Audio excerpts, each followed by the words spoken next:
రాష్ట్ర రాజధాని అంశంపై మాజీ సీఎం వైఎస్ జగన్మోహన్ రెడ్డి కూటమి ప్రభుత్వంపై విరుచుకుపడ్డారు.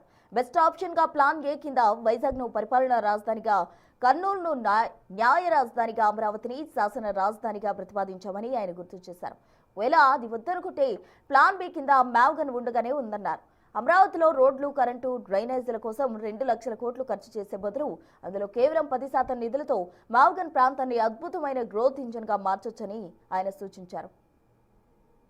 ఇంకా ఎన్ని దశాబ్దాలు పడుతుందో ఆ దశాబ్దాల కాలంలో ఈ 2 లక్షల కోట్ల విలువ పూర్తి చేయడానికి 4 లక్షలు అవుతుందో 10 లక్షల కోట్లు అవుతుందో, చివరికి 12 ఏళ్ల తర్వాత కూడా ఈ పొద్దు రాష్ట్రానికి రాజధాని లేదు. ఇంకా 20 ఏళ్ల తర్వాత కూడా మన పరిస్థితి ఏమిటంటే అప్పుడు కూడా రాష్ట్రానికి రాజధాని కనిపించదయ్యా. అయ్యా చంద్రబాబు, ఇది మానుకో. ఆ 2 లక్షల కోట్లలో 10% పెడితే చాలు, 10% పెడితే చాలు. మేము ఇంతకుముందు మంచి ఆలోచన చెప్పినా నేను నీకు. ఇంతకుముందు ప్లాన్ ఏ కింద రాష్ట్రంలో అన్నిటికన్నా పెద్ద సిటీ విశాఖపట్నం, దాంట్లో పెడితే అసలు ఎటువంటి ఖర్చు అవసరం లేదు. కర్నూలులో న్యాయ రాజధాని కింద అప్పట్లో కర్నూలుకు మనం మాటిచ్చినాము, అది నెరవేరుస్తూ అక్కడ న్యాయ రాజధాని పెడుతూ ఇక్కడే అమరావతిలో లెజిస్లేటివ్ శాసన రాజధానిని కూడా తీసుకొస్తే బాగుంటుందయ్యా అని చెప్తే నానా యాగి చేసి రాజకీయాలు చేసి అది వద్దు అన్నారు. సరే పోనీ, అది వద్దు. పోనీ ఈ ప్రాంతంలో అయినా కానీ నువ్వు చేసే పనికి అసలు రాజధాని లేకుండా పోతుందయ్యా. ఆ పని చేయకుండా కనీసం ఇక్కడైనా ఆలోచన చేయి. మచిలీపట్నంలో నువ్వు కాదయ్యా పోర్టు కట్టింది, మేం కట్టాం.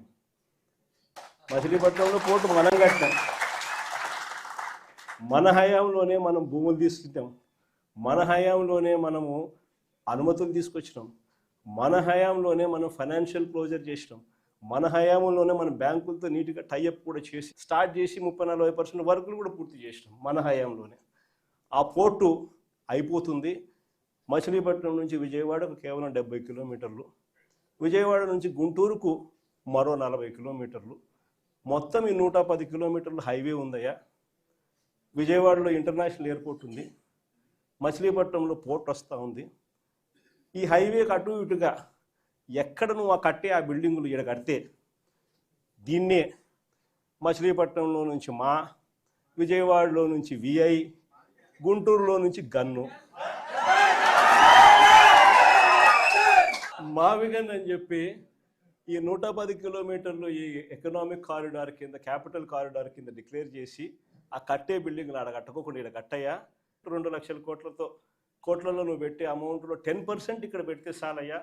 ఆ రోడ్ల కనెక్టివిటీని కొంచెం ఇంప్రూవ్ చేస్తే చాలు, బ్రహ్మాండమైన రాజధాని ఇక్కడే తయారవుతుంది. డే 1 నుంచే రాజధాని వస్తుంది, ఒక గ్రోత్ ఇంజిన్ తయారవుతుంది.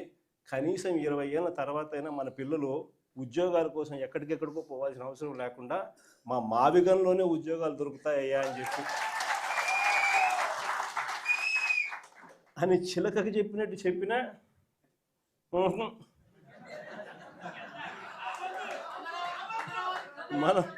మనం ఎంత బాగా చెప్పినా కానీ, ఎంత లౌక్యంగా చెప్పినా కానీ ఆహా, ఎందుకు ఆహా, ఎందుకు వద్దు?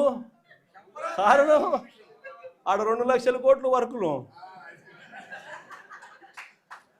మొబిలైజేషన్ అడ్వాన్స్ 10%, అందులో 8% తీసుకోవడం. సో ఈ ఆదాయాలు అనేటివి ఉండవు కదా మావిగన్ అంటే, కాబట్టి వద్దు.